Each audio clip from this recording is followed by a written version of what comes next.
मुझे शादी के नाम से डर लगता था, क्योंकि शादी के नाम पर जो खिलवाड़ लड़कियों के साथ किया जाता था वो मुझे डराता था।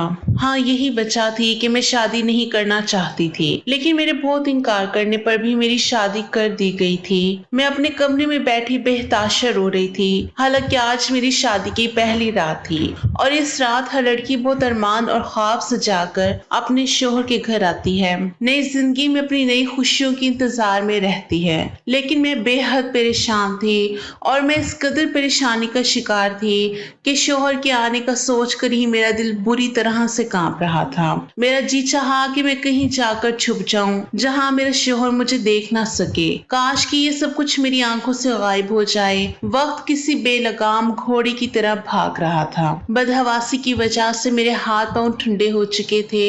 डर के मारे मुझे अपना दम घुटता हुआ महसूस हो रहा था कि तभी कमरे का दरवाजा खुला और मेरा शोहर अयान कमरे में आया। उसे देखकर मेरी आंखों से टिप टिप आंसू बहने लगे। डर के मारे मैंने अपने दुपट्टे को अपने हाथों से दबोच लिया था। मैं किस तकलीफ से गुजर रही थी ये मैं ही जानती थी। जैसे जैसे मेरा शोहर मेरे करीब आ रहा था मेरा पूरा जिस्म कांप रहा था। अयान मेरे पास आकर बैठ गया। कुछ देर तक मेरे हसीन चेहरे को बड़ी मोहब्बत से देखने लगा। मैं बेहद खूबसूरत थी और यही मेरे लिए सबसे बड़ा मसला बन चुका था।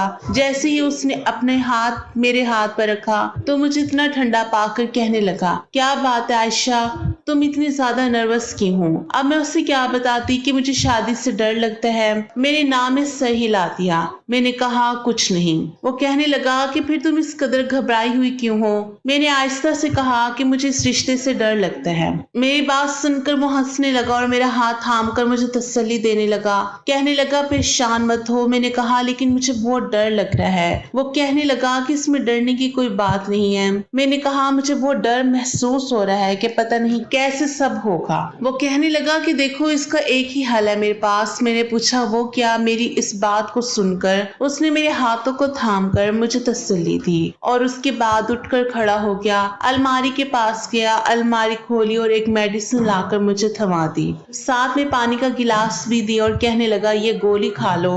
मैंने कहा ये कैसी दवा है? अयान कहने लगा तुम्हारी तमाम परेशानियों का हल इसी गोली में है। अयान की बात को मैं समझ नहीं पा रही थी। मैं सोचने लगी आखिर मेरी परेशानियों का हल ये गोली कैसे हो सकती है। डर इस कदर ज्यादा था कि मैं कुछ भी करने को तैयार थी और जब अयान यकीन दिलाया कि ये गोली खाने के बाद तुम्हारा सारा डर और परेशानी खत्म हो जाएगी तो मैंने वो गोली खा ली। अयान मेरे करीब आया और उसने मेरे दोनों हाथों को थाम कर अपने होठों पर लगाया था। मुझसे अपनी मोहब्बत का इजहार करने लगा, लेकिन मैं यूं थी जैसे मेरे जिस्म में कंपनी पैदा हो चुका था। आहिस्ता आहिस्ता अयान ने मुझे अपनी बाहों के घेरे में भर लिया था और मैं डर के मारे अपना आप उससे छुड़वाने लगी थी। लेकिन फिर मैंने महसूस किया कि जैसे मेरी आंखों में सुकून उतरने लगा था। आहिस्ता आहिस्ता मैं नींद के गोश में जाने लगी हूँ, चाह कर भी खुद को छुड़वा नहीं पा रही थी। कुछ ही पल लगे थे कि मैं गहरी नींद में जा चुकी थी। मेरी शादी से कुछ दिन पहले मेरी सहेलियां मुझे लेकर बैठ गई थी जो कि पहले से शादीशुदा थी। मुझसे कहने लगी कुछ दिन बाद तुम्हारी भी शादी होने वाली है, इसलिए जरूरी है तुम हमसे इस रिश्ते के बारे में कुछ जानकारी ले लो। मैं शादी के रिश्ते से बिल्कुल अनजान थी, इसलिए जब मेरे दोस्तों ने मुझे इस रिश्ते के बारे में बताया तो मुझे इस रिश्ते से कुछ डर सा महसूस होने लगा था, क्योंकि उनके बताने का अंदाज से कुछ ऐसा था। कहने लगी शोहर अपनी बीवी पर शादी की पहली रात बिल्कुल भी तरस नहीं खाता और तुम तो खैर मनाओ। तुम्हारा हसीन रूप देखकर तुम्हारा शोहर तो तुम्हारे साथ न जाने क्या क्या। ये कहकर वो खामोश होकर और मुस्कुराने लगी और मेरा दिल धक धक करने लगा। उनकी बातें मेरे दिमाग और मेरा होश दोनों उड़ा चुकी थी। शादी की रात का जो नक्शा मेरी सहेलियों ने मुझे बताया था, मुझे उस रात से डर लगने लगा था। जैसे जैसे मेरी शादी के दिन करीब हो रहे थे मेरा दिल चाहता था कि मैं कहीं छुप जाऊं। इसलिए शादी की रात मैं अपने शोहर के आने पर बेहद डरी और घबराई हुई थी। पता नहीं वो मेरे साथ क्या करेगा, लेकिन अयान ने मेरी बात को सुनकर उसे समझने की कोशिश की थी। उसने शायद मुझे नींद की गोली खिलाई थी जिसे खाते ही मैं कुछ देर में ही सो चुकी थी। मुझे अपनी शादी की रात बिल्कुल भी याद ना थी। हाँ, इतना एहसास था कि मेरा शोहर मुझसे अपना हक वसूल कर चुका था। लेकिन सच तो शायद इतना भयानक था कि मेरी सोच भी सच तक नहीं पहुंच सकती थी, कि मेरी सोच भी उस तक नहीं पहुंच सकती थी। और इस सच से मैं अभी तक अनजान थी, जो इंकशाफ बाद में मुझ पर खुलने वाला था कि शादी की पहली रात मेरे साथ क्या हुआ था। खैर, जब मैं सुबह उठी तो मेरा पूरा जिस्म दर्द से चूर था। मैंने करवट बदली तो मेरी कमर में दर्द की लहर से उठने लगी थी और मैं दर्द से कराहने लगी थी। मेरे साथ लेटा मेरा शौहर फौरन से उठ बैठा, कहने लगा, क्या हुआ आयशा? मैंने कहा, पता नहीं, मेरा पूरा जिस्म बहुत भारी हो रहा है और जिस्म में दर्द भी है। याद करने के बावजूद मुझे ये रात बिल्कुल भी याद नहीं आ रही। समझ नहीं आ रहा कि मैं अपने चकराते सर को पकड़ूं या फिर अपनी दुखती कमर को। मैंने बेड पे नजर दौड़ाई तो मेरे हाथ में पहनी कांच की चूड़ियां टूटकर बेड पर बिखरी पड़ी थी। मैंने मुश्किल से अपना तकिया बेड के साथ लगाया और हाथों को बेड पर रखकर मुश्किल से उठकर बेड पर बैठी थी। मेरे बाल खुले हुए थे और मेरी बिखरी हालत मुझे इस बात का एहसास दिला रही थी कि मेरे शौहर ने रात को मेरे साथ प्यार मोहब्बत वाला रवैया बिल्कुल नहीं रखा था। मैं चाह कर भी अपने दर्द को बर्दाश्त नहीं कर पा रही थी और इसलिए दर्द की तेजी की वजह से मेरी आंखों से आंसू बहने लगे थे। मुझे यूं रोता देखकर अयान भी उठकर बैठ गया, कहने लगा, देखो ये सब तो होता ही है, तुम्हें अपने आप को इस बात का आदी बना लेना चाहिए और वैसे भी शादी की पहली रात थी तो तुम्हें ज्यादा महसूस होगा, लेकिन आहिस्ता आहिस्ता तुम्हें इस बात की आदत हो जाएगी। और जब बीवी खूबसूरत हो तो इंसान कैसे अपने जज्बात पर काबू पा सकता है। और फिर तुम रात को बहुत ज्यादा डरी हुई थी। मुझे लगा कि अगर मैंने तुम्हें मेडिसिन ना दी तो तुम मुझे अपने करीब भी नहीं आने दोगी और मैं ये अपनी रात बर्बाद नहीं करना चाहता था। ये कहकर वो उठकर वॉशरूम में चला गया, लेकिन मुझे अपना जिस्म इस काबिल भी नहीं लग रहा था कि मैं उठकर खड़ी हो जाती। अयान घर पर अकेला रहता था, उसके माँ बाप जिंदा नहीं थे। पहले तो मेरे माँ बाप इस रिश्ते पर राजी नहीं थे, कहने लगी, अकेला लड़का है, हमें तो ऐसे रिश्ते समझ नहीं आते। लेकिन फिर मेरी माँ कहने लगी, लड़का अच्छा खासा कमाता है, अपना घर है, अब अगर इसके माँ बाप जिंदा नहीं है तो इसमें इसका क्या कसूर है। आपने अच्छी तरह छानबीन तो करवाई है, इस रिश्ते में किसी ने कोई भी बुराई या कमी नहीं निकाली है। अच्छा है मेरी बेटी पर ससुराल का बोझ नहीं होगा। मैं नहीं जानती थी कि शादी की रात ही मेरी ऐसी हालत हो जाएगी कि मैं खड़ी भी नहीं हो पाऊंगी। अयान नहाकर बाहर आया तो मुझसे कहने लगा, देखो मेरे घर में तुम्हारी खिदमत करने के लिए फिलहाल कोई नहीं है, इसलिए ये घर तुम्हें ही संभालना है। मुझे इसकी इस बात पर एतराज ना था, लेकिन मुझे अपने आप इस वक्त काबिल नहीं लग रहा था कि मैं उसका नाश्ता बना सकती। वो अपनी बात कहकर कमरे से जा चुका था कि जल्दी से उठकर बाहर आओ और मेरे लिए नाश्ता बनाओ। मैं जब बेड से उठकर खड़ी हुई तो मुझे ऐसा लगा जैसे मेरी कमर टूट जाएगी। मैं बड़ी मुश्किल से कमरे से बाहर आई। अयान बाहर लॉन्च में बैठा फोन पर किसी से हंसकर बातें कर रहा था, लेकिन जो बातें वो कर रहा था उसने मुझे शर्म से पानी पानी कर दिया था। वो गुजरी हुई रात की पल ना जाने किसके साथ शेयर कर रहा था, वो भी बड़े ही बेशर्म अंदाज में। मुझे अयान का इस तरह अपनी पर्सनल बातें किसी को शेयर करना अच्छा नहीं लगा था, लेकिन मैं पहली रात की दुल्हन थी, इस तरह मैं भी अयान से कुछ भी नहीं कह सकती थी। मैंने सोचा मैं अयान को बाद में कहूंगी कि वो इस तरह की बातें बाहर ना करें। मैं फौरन से नजर झुकाए किचन में चली गई। मुश्किल से ही मैंने अपना और अयान का नाश्ता बनाया था। नाश्ते के बीच मैंने झिझकते हुए अयान से ये बात कही थी। मैंने कहा कि अयान मेरी कमर में बहुत दर्द है, इसलिए शायद आज रात मैं आपको ना दे सकूं और प्लीज आप भी मुझे डिस्टर्ब मत करना। अयान इस वक्त चाय पी रहा था। मेरी बात सुनकर उसका कप होंठों के करीब जाते जाते रुका था। कहने लगा, देखो मैं तुम्हारे बहाने नहीं सुन सकता, मुझे हर सूरत जल्द से जल्द औलाद चाहिए, इसलिए तो मैंने तुमसे शादी की है। उसकी बात सुनकर मेरा दिल बेचैन सा हो गया था। मैं नहीं जानती थी कि रात को मेरे साथ हुआ क्या था, लेकिन जो हालत मेरी इस वक्त थी, मैं शायद इस काबिल नहीं थी कि मैं दोबारा इस तकलीफ को झेलती। लेकिन मेरे सामने खड़ा इंसान मेरी हर तकलीफ से बेपरवाह होकर बस अपनी ही मनमानी करना चाहता था। जैसे ही रात हुई मुझे लगा मेरा दिल किसी ने मुट्ठी में ले लिया हो। रात को फिर अयान ने मुझे एक दूसरी मेडिसिन दी। मैंने कहा मुझे नहीं खानी। वो कहने लगा ये नींद की दवा नहीं है। मैंने कहा फिर ये किस चीज की दवा है? कहने लगा ये जल्दी प्रेग्नेंट हो जाने की दवा है। ये सुनकर मैं कुछ देर तो उसकी शक्ल देखती रह गई कि आखिर उसे किस बात की जल्दी थी। मेरी शादी को कौन से 4 से 5 साल गुजर चुके थे। अभी तो शादी को 4 दिन भी नहीं गुजरे थे और ना ही मेरे सास ससुर जिंदा बैठे थे जिन्हें पोता और पोती गोद में खिलाने की जल्दी थी। आखिर वो मुझे इतनी जल्दी प्रेग्नेंट होने की दवा क्यों दे रहा था? मैंने कहा अयान इतनी भी जल्दी क्या है, अभी तो हमारी शादी को कुछ ही दिन गुजरे ہیں, ہم آرام سے 2 سے 4 سال بعد بچہ پلان کریں گے, ابھی تو خود ہی ہماری موج مستی کے دن ہے. وہ کہنے لگا میں کچھ نہیں جانتا, شاید تمہیں اندازہ نہیں ہے مجھے کتنی جلدی ہے بچے کی. مجھے بچے بہت پسند ہے, شادی سے زیادہ مجھے بچوں کی خواہش تھی, اس لیے میں نے تم سے شادی کی تھی کہ میری جلد از جلد شادی ہو اور میرے گھر میں ننھے منھے سے بچوں کی کھلکاریاں گونجے. میں نہیں چاہتا کہ وقت برباد ہو. کیا 1 سال تک میں یہ دیکھتا رہوں کہ تمہیں اولاد ہوتی ہے کہ نہیں, اور پھر تمہیں اس کے بعد دوا کھلاؤں. یہ کہہ کر اس نے وہ میڈیسن میرے منہ میں ڈال دی اور پانی کا گلاس میرے ہاتھ میں تھما دیا. میں نے پانی پی کر وہ دوائی اپنے اندر اتار لی تھی, لیکن مجھے حیرت اس وقت ہوئی جب پچھلی رات والی بے ہوشی مجھ پر پھر سے چھانے لگی. اس وقت میرا دماغ اس قابل نہیں تھا کہ میں یہ بات سوچتی کہ اگر یہ دوسری دوا تھی تو مجھے نیند کیوں آ رہی تھی, مجھ پر کیوں اتنی بے ہوشی سوار ہو رہی تھی, اور پھر مجھے کچھ ہوش بھی نہیں رہا. میں دوبارہ سے نیند کی گہری وادیوں میں اتر چکی تھی. بے ہوشی کے عالم میں بھی مجھے اپنی سسکاریاں اپنی کانوں میں سنائی دے رہی تھی. مجھے بہت زیادہ تکلیف محسوس ہو رہی تھی. درد کی اتنی تیزی تھی کہ گہری نیند کے باوجود بھی رو رہی تھی. صبح میری آنکھ درد کی وجہ سے جلدی کھل گئی تھی. اس وقت میری کمر میں اتنا درد تھا کہ میں نے ایان کو اٹھا دیا. میں نے کہا کہ میری کمر میں بہت درد ہے, مجھ سے سہا نہیں جا رہا, خدا کے لیے مجھے ڈاکٹر کے پاس لے کر چلو. لیکن وہ جھنجھلاہٹ سے کہنے لگا ابھی تو دن بھی نہیں چڑھا, تم کیوں میری نیند کا ستیہ ناش کر رہی ہو. پین کلر دے دیتا ہوں, تم وہ کھا لو. اس نے مجھے ایک اور دوا دی جسے کھا کر میرے درد میں بس تھوڑا سا فرق ہوا تھا اور میں دوبارہ سو گئی تھی. لیکن جیسے ہی صبح اٹھی اور درد پھر سے اٹھنے لگا تھا, اب تو یہ روز کی روٹین بن گئی تھی.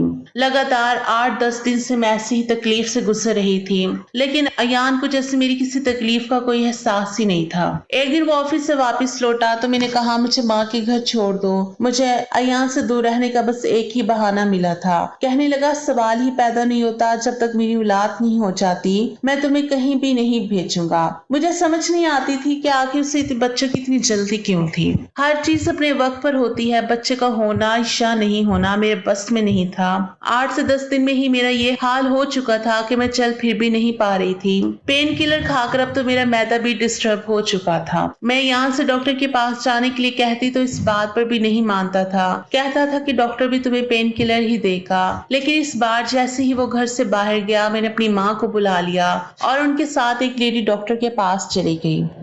میں نے اسے کمر درد اور پیٹ کے نچلے حصے کا درد کہا اور پھر میرا ہاتھ اب بھی پیٹ پر تھا. میں 8 سے 10 دن سے لگاتار یہ تکلیف سہ رہی تھی. لیڈی ڈاکٹر نے میرا چیک اپ کیا تو اپنے کانوں کو ہاتھ لگانے لگی اور جو بات اس نے مجھے بتائی وہ سن کر تو میں سانس لینا بھول گئی تھی. میں آنکھیں پھاڑے ڈاکٹر کی بات سن رہی تھی کہ اس نے کیا کہہ دیا تھا. یہ سچ نہیں ہو سکتا تھا. مجھے اپنے کانوں پر یقین نہیں آ رہا تھا. میں نے نام اس سے ہلایا. میں نے کہا ایسا نہیں ہو سکتا, آپ کو ضرور کوئی غلط فہمی ہوئی ہے. وہ کہنے لگی میرے پاس ایسے بہت سے کیس آتے ہیں, اس لیے میں جانتی ہوں کہ تمہارے ساتھ کیا ہوا ہے. پھر وہ مجھ سے پوچھنے لگی کیا تم اس وقت ہوش میں ہوتی ہو جب تمہارا شوہر تمہارے قریب آتا ہے. میں نے نام اس طرح ہلا دیا کیونکہ ایان تو روز مجھے جلدی پیگنٹ ہو جانے کی دوائی دیتا تھا اور جس کو کھاتے ہی میں گہری نیند میں چلی جاتی تھی. لیکن جو بات لیڈی ڈاکٹر نے مجھ سے کہی تھی مجھے اس کی بات سن کر ایان پر شک ہونے لگا تھا. ڈاکٹر سے میری کوئی پرسنلی دشمنی تو نہیں تھی جو وہ مجھ سے جھوٹ بولتی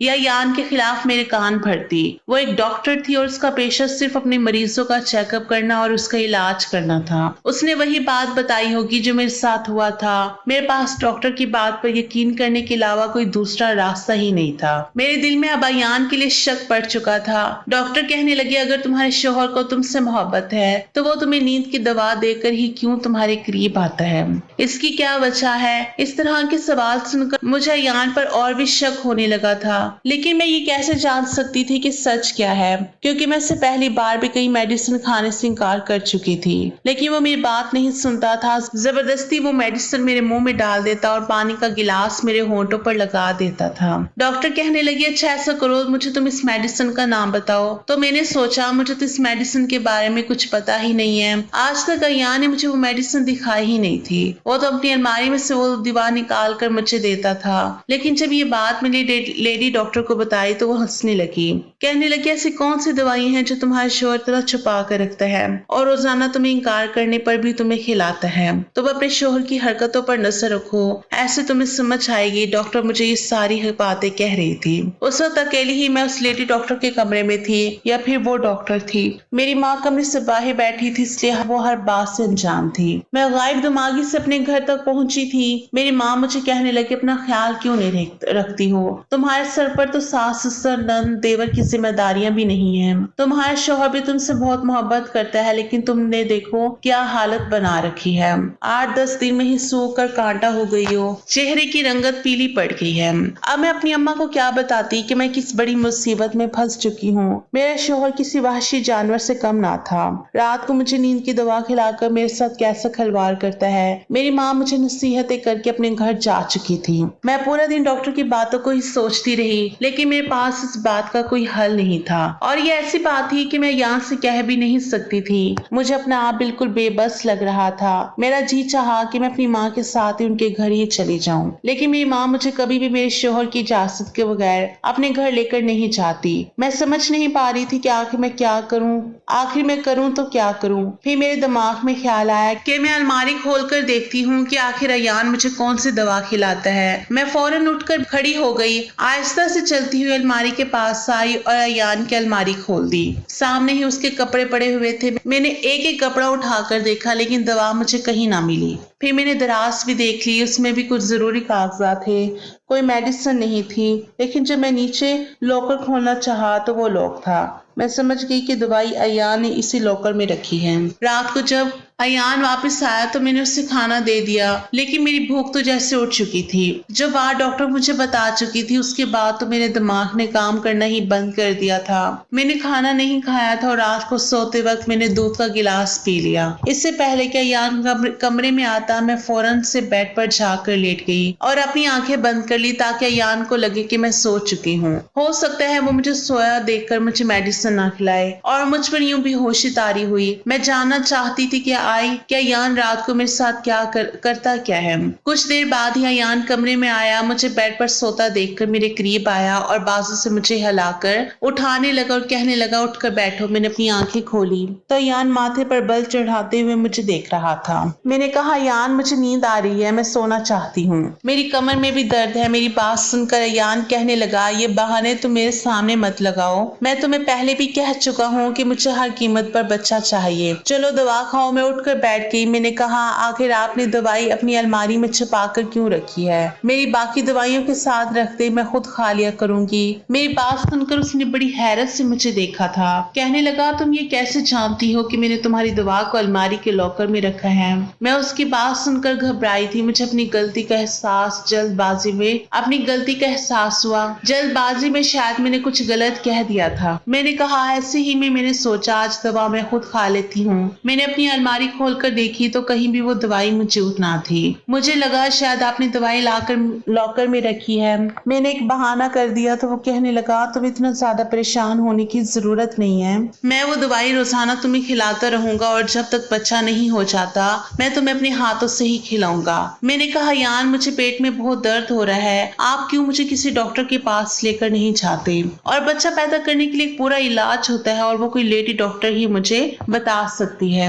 ऐसे ही खुद से दवा खाना ठीक नहीं होता। मैंने सोचा था शायद मेरी इस बात पर यान मुझे वो दवाई नहीं देगा, लेकिन वो कहने लगा मैं जानता हूँ कि वो दवाई औरत को प्रेग्नेंट कर देती है, तुम्हें भी किसी डॉक्टर से कोई इलाज करवाने की जरूरत नहीं, तुम बस मेरी बात मानो वही तुम्हारे लिए काफी है। मैंने कहा आज मैं कोई भी दवा नहीं खाऊंगी। मेरा ये कहना था कि यान का पारा हाई हो गया था। उसने मुझे जबरदस्ती वो दवाई खिलाई थी और दवाई खाने के बाद मेरी फिर से वही हालत होने लगी थी और सुबह सुबह मैं अपनी बस्सी पर फूट फूट कर रो रही थी। अगर यही रहा तो मैं बहुत जल्दी ही मर जाऊंगी। इसलिए मैंने अपना दिमाग चलाना शुरू किया। रात के वक्त मैंने अपने मोबाइल का कैमरा ऑन कर दिया और ऐसी जगह पर रखा कि जहां मेरा बेड आसानी से नजर आ सके। रात को यान ने फिर से मुझे दवाई खिलाई थी और मेरी वही हालत होने लगी थी। सुबह जब मैं उठी तो यान के ऑफिस जाने का इंतजार करने लगी। जैसे ही वो घर से बाहर निकला मैंने जल्दी से मोबाइल उठाया, उस पर लगी वीडियो देखने लगी और उसे देखकर मेरे होश होश हवास उड़कर रह गए थे। मैंने पूरी वीडियो भी नहीं देखी थी और मोबाइल को बेड पर फेंक दिया था और अपने चकराते सर को पकड़ने लगी। जो कुछ मेरा शोहर मेरे साथ रात में करता था वो कोई भी औरत बर्दाश्त नहीं कर सकती थी। इससे पहले कि अयान वापस आता, मैंने अपने माँ बाप को घर बुला लिया और सारी सच्चाई उन्हें बता दी। ये बात सुनकर तो मेरी माँ रोने लगी थी। मेरे पापा अपना सर पकड़ कर बैठ गए थे। अयान एक अधूरा मर्द था, वो इस काबिल नहीं था कि बच्चा पैदा कर सकता, बल्कि तो इस काबिल भी नहीं था कि अपनी बीवी के पास भी आ सकता और मियाँ बीवी का रिश्ता बना सकता। वो ना मर्द था, वो अपना रोब मुझ पर जमाने के लिए और ये साबित करने के लिए कि वो एक पूरा मर्द है, रात गुजारने के लिए अपने दोस्तों को मेरे कमरे में भेज देता था, जो मेरे साथ बेदर्दी से सलूक करते थे। मेरे माँ बाप ने अयान पर केस कर दिया और मुझे तलाक भी दिलवा दी। अयान पर इन्वेस्टिगेशन की गई तो मालूम हुआ कि पहले भी इसकी शादी हो चुकी थी और इसकी बीवी ने इससे इसी बात पर तलाक ले ली थी कि वो नामर्द है, शायद अपनी इस कमी को छुपाने के लिए और अपनी बीवी पर यह साबित करने के लिए कि वो औलाद पैदा कर सकता है। उसने मेरे साथ बहुत बड़ा जुल्म किया था, मेरी जिंदगी को नर्क बनाकर रख दिया था। जब मैं लेडी डॉक्टर के पास गई थी तो उसने मुझे यही बताया था कि तुम्हारे साथ रेप हो रहा है और करने वाले एक से ज्यादा लोग हैं। ये बात झूठ नहीं थी। अयान मुझे प्रेग्नेंट करने के बहाने नींद की दवाई देता था ताकि मेरे साथ ये घटिया खेल खेल सके और अपनी अना को सुकून पहुंचा सके। अपनी बीवी पर यह जताने के लिए कि वो पूरा मर्द है, उसने मेरी जिंदगी बर्बाद करके रख दी। पूरा 1 साल लग गया था मुझे संभलने में, क्योंकि जो दर्द और तकलीफ अयान ने मुझे 2 महीने में दी थी वो बहुत दर्दनाक थी। फिर मेरे माँ बाप ने मेरे लिए दूसरा रिश्ता देखा था। इस बार भरी पूरी फैमिली थी। हाँ, लड़का शादीशुदा था और उसके पहले से ही एक बच्ची भी थी। बच्चे की पैदाइश पर ही उसकी बीवी चल बसी थी, लेकिन ना मुझे इस बात पर एतराज था और ना ही मेरे माँ बाप को। और आज मैं अपने भरे पूरे ससुराल में हंसी खुशी रह रही हूँ। मेरा शोहर मुझसे बेइंतहा मोहब्बत करता है, मेरी हर जरूरत का ख्याल रखता है और मैंने भी इस बच्चे को सच्चे दिल से अपना लिया है और उसे सगी माँ की तरह प्यार देती हूँ। खुदा ने मुझे जितनी तकलीफें दी थी उसकी भरपाई एक अच्छे शोहर के रूप में देकर दी थी। मैं अपने खुदा का जितना शुक्र अदा करती उतना कम है कि उसने मुझे इतना प्यारा करने वाला हम सफर दिया था। लड़की के माँ बाप ये सोच कर अकेले लड़के को अपने दामाद के रूप में चुनना ज्यादा पसंद करते हैं कि अकेला है, हमारी बेटी पर सास नंद और खानदान का बोझ नहीं पड़ेगा। लेकिन मुझे लगता है कि ससुराल पूरा हो, सास ससुर हो, तब लड़की अपने ससुराल में ज्यादा सुखी रहती है, क्योंकि पीछे से अगर शोहर कोई गलती करता है तो उसे डांटने के लिए सास ससुर मौजूद होते हैं, इसे सही राह दिखाने के लिए, इसे समझाने के लिए। इसके माँ बाप का हाथ उसके सर पर होता है। तो ये थी नाज़रीन हमारी आज की कहानी अगर पसंद आई है तो कहानी को लाइक और शेयर कर दीजिएगा और मेरे चैनल को सब्सक्राइब कर लीजिएगा ताकि मज़ीद इस तरह की कहानी को नोटिफिकेशन आपको बर वक्त मिलता रहे। मिलते हैं एक नई वीडियो के साथ, तब तक के लिए अपना ख्याल रखिएगा। अल्लाह हाफिज।